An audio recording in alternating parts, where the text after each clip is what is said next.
বুঝে দেখ আমরা দিগুম দিকে আরেকজন কেমন করে গেতেছে। কাকা ইডারও ধরে আলাই।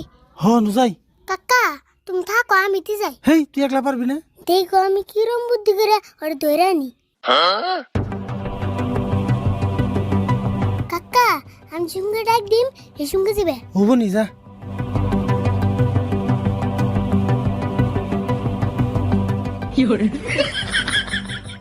চাচা চিন্তা করেন না বোনা দোকানেতে দেখবো না আমি ছাড়তে ধরছি। আরিফুল আমি ঠেঙ্গে দুঃখ পাইছি সেই জন্য আম্বা করে গেতাছি। ও ঠেঙ্গে দুঃখ পাইছ খারাও তোমার আড়ানের ব্যবস্থা করতেছি। কাকা এনা